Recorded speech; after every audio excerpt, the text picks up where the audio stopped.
All right, let's just jump right in. Picture the Amazon River. You know it, right? It's a waterway so staggeringly massive, so literally cinematic in its scale, that early explorers actually mistook it for an ocean. It winds across an entire continent, a roaring force of nature that sustains millions of species and totally dictates global climate patterns. But what if I told you that the surface is really only half the story? Today we're unpacking a discovery so colossal and honestly so unexpected, it reads more like science fiction. In today's Explainer, we're diving deep beneath the jungle floor to explore the absolutely unbelievable secret hiding directly beneath the mighty Amazon. To really wrap our heads around the sheer magnitude of what we're talking about today, we first need to understand the undeniable dominance of the legendary surface Amazon. So here's the crucial point. The Amazon River alone holds roughly 20% of the entire world's fresh water. Just let that sink in for a second. One single river system commands a fifth of all the fresh water pouring into our oceans. It discharges more water than the next 7 largest independent rivers in the world combined. Its power is simply unmatched on this planet. And wow, you can clearly see this unstoppable power from above. The lifeblood of South America carves its way into the Atlantic, sprawling across the delta and this vast complex network of channels. During the rainy season, this absolute beast of a river can swell up to 100 kilometers wide in places. Literally, if you stood on one bank, the other side would completely vanish over the horizon. It's dumping a staggering 133,000 cubic meters of water into the ocean every single second. It is loud, it's highly visible, and it is an unstoppable force. But now, okay, I want you to imagine peeling back the Earth. Past the soil, past the deep bedrock, descending miles down into the dark, crushing depths of the Earth's crust. What if an ancient, colossal twin river is silently traveling 4,000 meters directly beneath the Amazon? We're shifting away from the roaring surface to a cinematic mystery, a hidden subterranean waterway that has been creeping in the dark for millions of years, completely invisible to the human eye. So the obvious question is, how do you actually find something the size of a continent when it's buried 4 kilometers underground? I mean, you're not exactly sending down a submarine, right? The story of how this ghost river was actually discovered is a fascinating tale of scientific detective work. The historical timeline of this whole thing is wild, honestly. It wasn't some sudden eureka moment out in the dense jungle. It was actually hiding right there in plain sight, in decades-old data. Back in the 1970s and 80s, Brazil's state-owned oil company, Petrobras, drilled 241 deep exploratory wells across the Amazon basin, looking for petroleum. They eventually abandoned them, but the data remained. Fast forward to 2011, Brazilian geophysicist Dr. Valia Hanza and researcher Elizabeth Pimentel decided to revisit this dusty data. Only they weren't looking for oil. They were looking for water. In August 2011, they presented findings that completely shocked the scientific community. So how'd they actually piece it together? Geophysics. Think of it kind of like this. Say you have a hot cup of coffee, and you slowly pour in some cold milk. You can tell exactly where that milk is going just by feeling where the coffee gets cooler, right? Well, the researchers did exactly that, but with solid rock. They recorded geothermal temperature drops deep inside those old oil wells. Then they applied advanced mathematical models to track how fluids would actually have to move to create those specific cooling patterns. Step 3 was mapping it all out, which revealed a massive, continuous subsurface flow moving from west to east, right alongside the Amazon above. Now, this brings us to a massive, absolutely crucial question, and we really need to clear up some major misconceptions right off the bat about what this ghost river, which they named the Hamza River after its discoverer, actually looks and acts like. When you hear underground river, your brain probably goes straight to a dark, hollow cave with whitewater rapids echoing through it. But the Hamza is definitely not some empty underground water slide.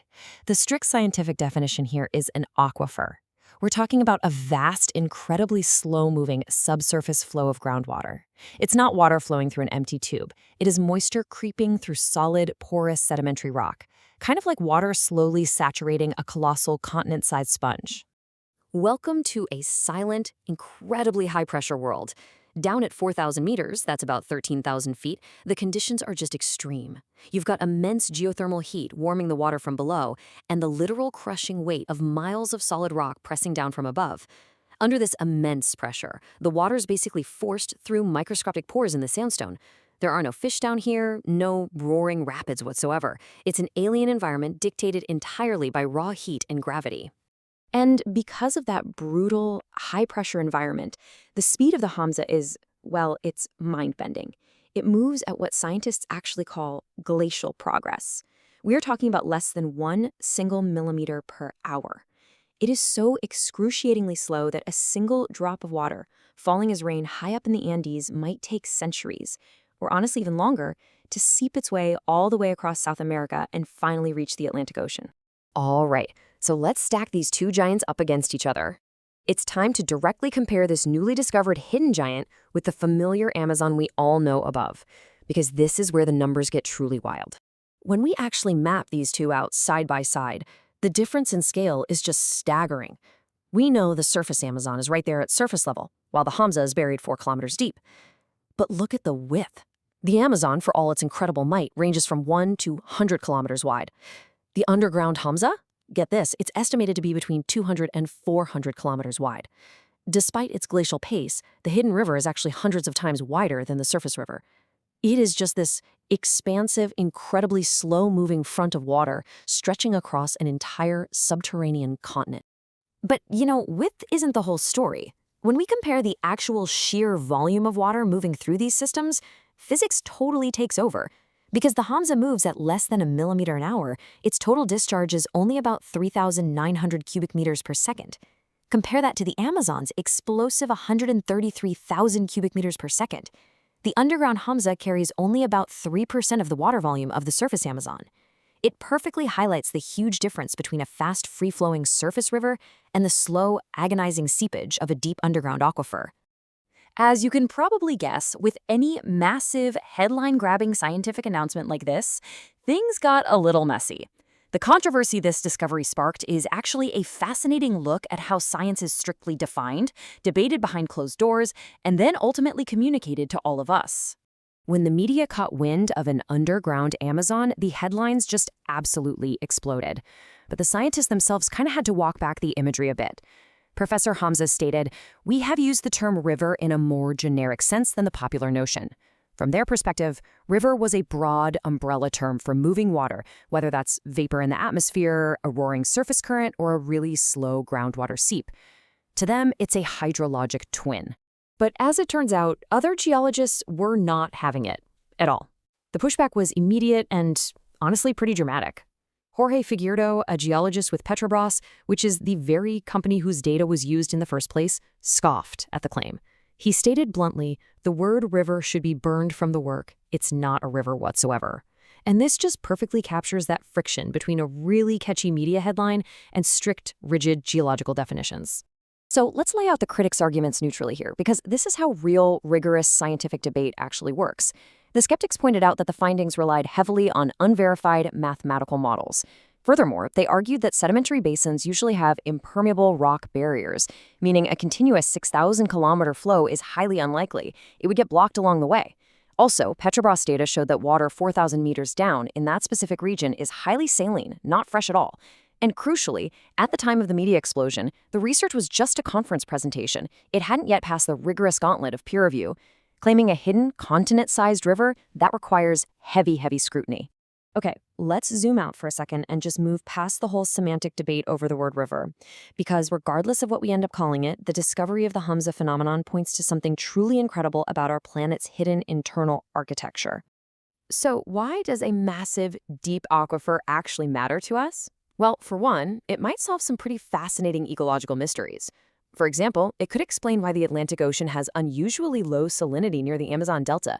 There might literally be a deep-sea discharge of this subterranean water, freshening the ocean from way below. It's also vital for regulating the deep groundwater balance of the entire Amazon basin, effectively supporting the rainforest from miles beneath the roots. And perhaps most excitingly, water at extreme depths and temperatures is a prime potential habitat for bizarre, completely undiscovered microbial life. We're talking extremophiles thriving in the dark, hot crust of the Earth. Ultimately, this discovery serves as just a massive, powerful window into the completely unknown depths of our own planet.